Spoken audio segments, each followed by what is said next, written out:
Oba, quinto ano. Chegamos na parte assim, que eu gosto muito da história, que é a consolidação da República, que aconteceu de 1894 a 1930. O que foi isso, tia? Foi a tão conhecida República Oligárquica. O que é República Oligárquica? Com o fim, do governo de Floriano Peixoto, que foi marcado por grande violência, grandes revoltas, foi convocada a primeira eleição direta. E quem ganhou foi Prudente de Moraes, que ia governar de 1894 a 1898. O primeiro civil a ocupar a cadeira da presidência. Por que primeiro civil? Porque até então quem tinha governado aí, Marechal Deodoro da Fonseca e Marechal Floriano Peixoto, eram dois militares. Essa eleição foi chamada de República Oligárquica. Tia, por que República Oligárquica? Porque o governo do Brasil ficou centralizado na mão de dois estados, que é o tão conhecida nossa política café com leite. Café, São Paulo, e leite, Minas Gerais. Como assim, tia? Quer dizer que esses dois estados revezavam a cadeira da presidência. Café com leite. Café São Paulo. São Paulo era um dos grandes produtores de café. E Minas Gerais, o leite. Café com leite. Então, a República Café com Leite. Quem não gosta de cafezinho com leite, né? Então, eles tinham união entre si. E ficaram comandando aí a cadeira da presidência da República até o ano de 1930. Então, café São Paulo, maior produtor de café. E leite Minas Gerais, maior produtor de leite.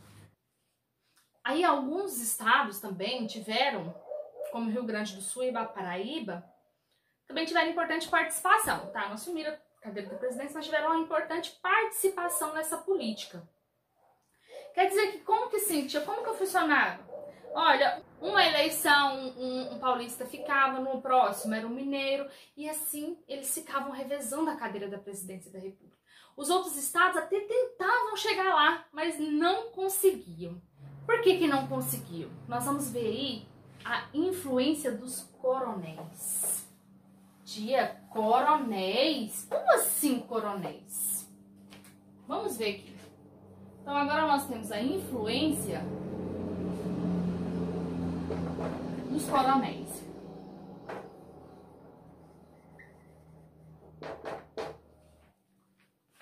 Por que a influência dos coronéis? Os coronéis eram os grandes fazendeiros. Então, naquela época, o voto ele não era secreto. Todo mundo sabia em quem que você votava. E os fazendeiros, os coronéis, faziam a troca de favores. Eu te faço um favor, eu te dou um calçado, eu te dou uma roupa em troca do seu voto. Foi conhecido, chamado de voto de cabresto.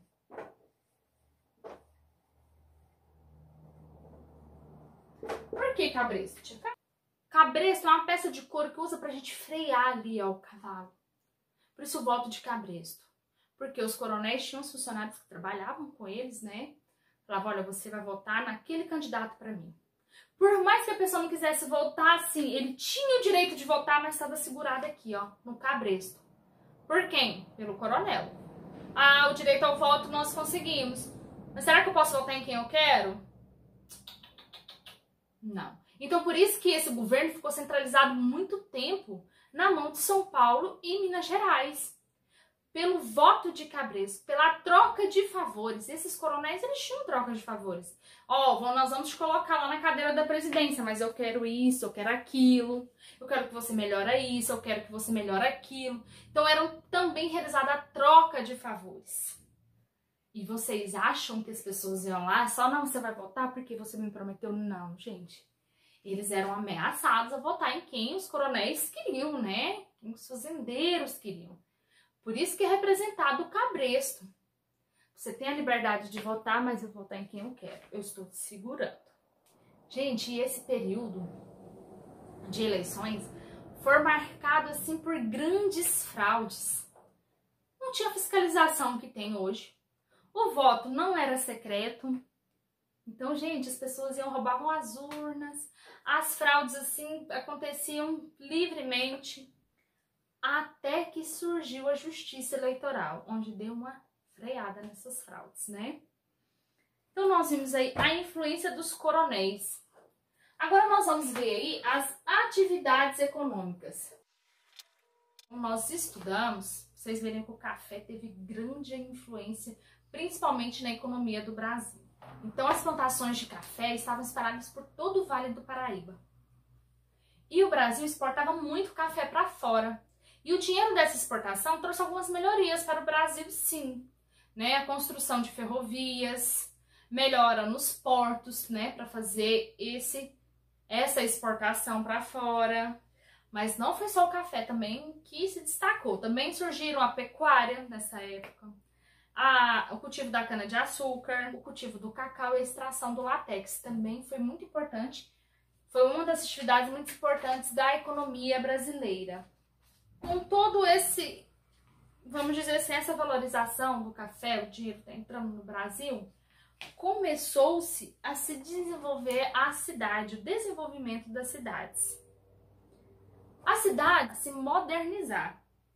Então a vida começou a mudar ali, porque antigamente os bondes que eram puxados por burros foram sendo substituídos por bondes elétricos. Então, foi melhorando, o dinheiro foi entrando para o Brasil com a exportação do café, da cana-de-açúcar, do látex. Também foi melhorando as cidades. Nós vimos também sobre a população imigrante. Várias pessoas deixaram seus países de origem para vir trabalhar no Brasil, para vir morar no Brasil. Porque aqui estava tendo muita plantação de café. Então, muitas pessoas vêm morando para cá. Houve um aumento populacional. Então, quer dizer que também que aumentar o custo de vida deles, né? Mas não havia acomodações para todo mundo. Foi onde começou a surgir, então, os cortiços, né? Tá, tia, nós passamos aí, estamos aí na República Oligárquica. Gente, a República Oligárquica também foi marcada por alguns conflitos sociais. Dentre eles, temos os conflitos que aconteceram no campo. Temos o contestado, né, onde o principal motivo foram a cessão das terras à empresa Brasil Rail Company, né, para a construção de uma ferrovia, de uma estrada de ferro de São Paulo a Rio Grande do Sul. Então, assim, parte das terras tinham habitantes, moravam pessoas lá, né? Fizeram de tudo para continuar na terra, mas infelizmente não conseguiram. Entra também a Guerra de Canudos, que durou de 1896 a 1897. O seu líder religioso, Antônio Conselheiro, acompanhava um grupo de sertanejos, né, pobres, e formou um pequeno povoado na região de Canudos. Tinha mais ou menos cerca de 30 mil pessoas.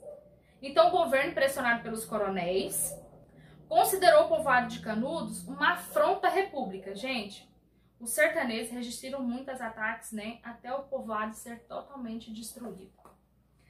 Agora, os conflitos que aconteceram nas cidades. Esses foram os conflitos do campo. Na cidade, um muito conhecido, a revolta da vacina. Lá durante, nós estudamos lá o Segundo Reinado, durante o Império, nós vimos que o Rio de Janeiro, gente, era uma cidade que foi construída sem nenhuma estrutura.